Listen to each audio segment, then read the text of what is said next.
Hot Springs Village Inside Out is a closer look at the largest gated community in North America, spanning 26,000 acres in the Ouachita Mountains in south central Arkansas. Join me, Randy Cantrell, and some occasional guests as we explore Hot Springs Village Inside Out. McGraw Realtors, located in the heart of Hot Springs Village, is the fastest growing real estate office with over 30 agents and staff. Executive brokers Lori and Ken Henderson, along with realtor and waterfront specialist Rick Marshall, they're eager to share the special features of Hot Springs Village with you. For a complimentary relocation packet, call Ken and Lori at 501-276-3018 or call Rick Marshall at 501-601-RICK. They are McGraw Realtors of Hot Springs Village. Renaissance Homes builds spec homes ready for sale and custom homes. Brandon Tedder and his team make the process easy. Renaissance Homes incorporates solid construction methods from the ground up. Brandon is a certified green builder.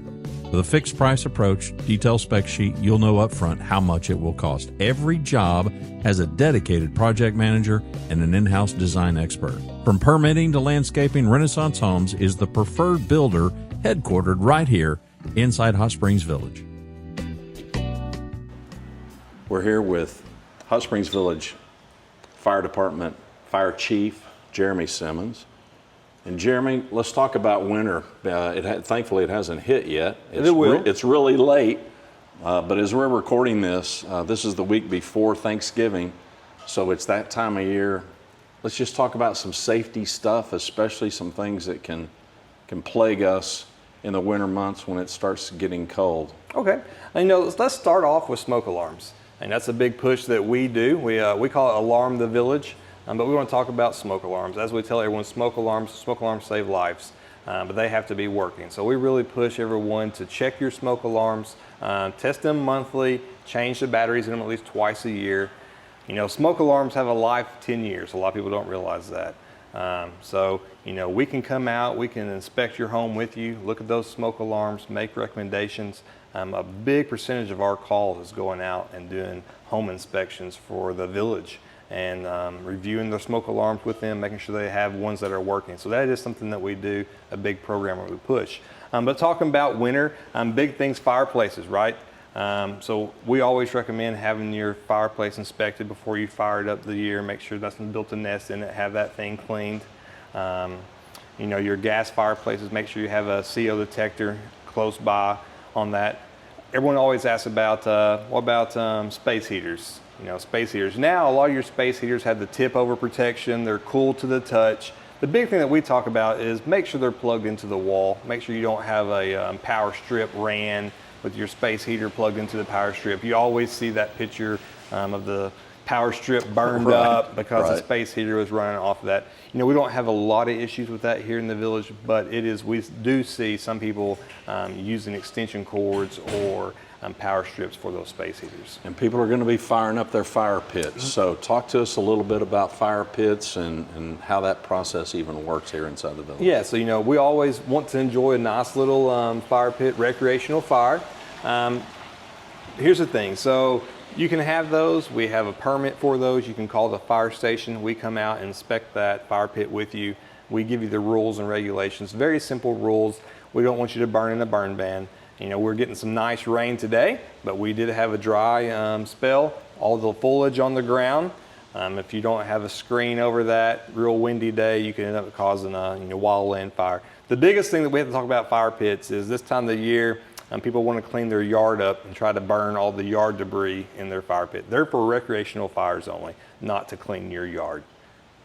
Any cost? No cost on the permit at all. We just come out, educate you on that log of permit in our system.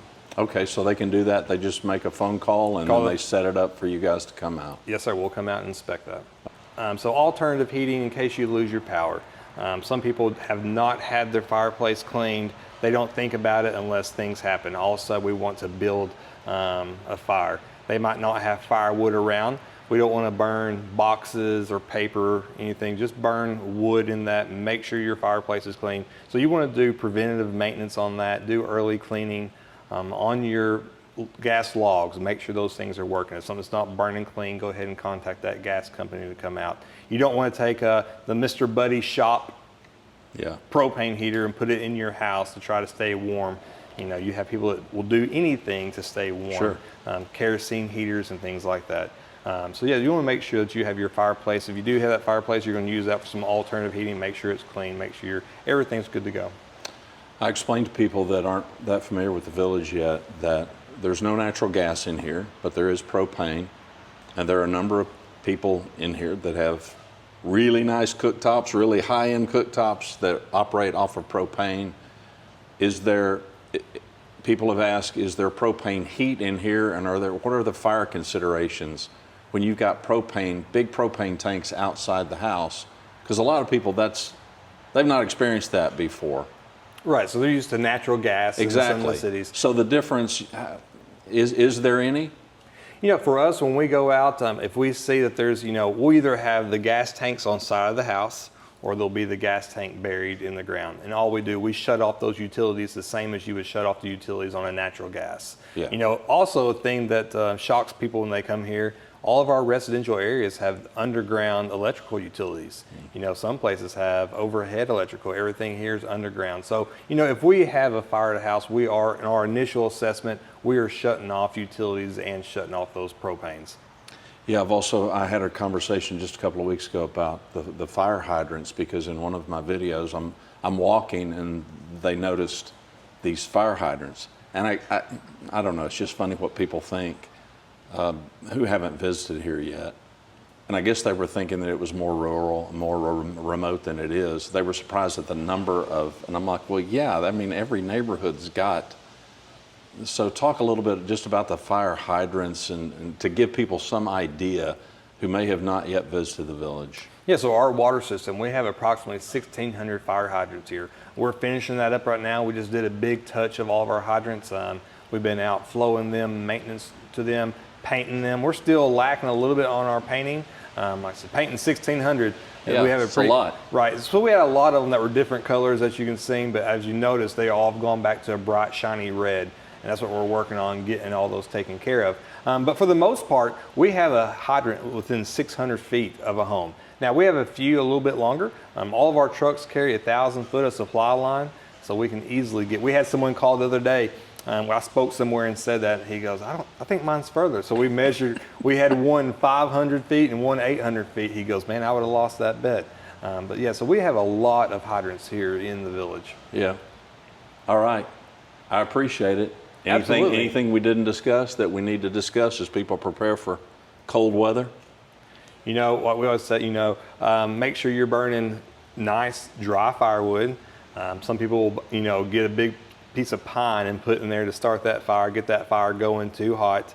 And make sure you're just not putting newspaper boxes and everything to get that fire started.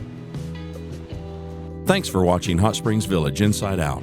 You'll find all our episodes at hotspringsvillageinsideout.com or on YouTube.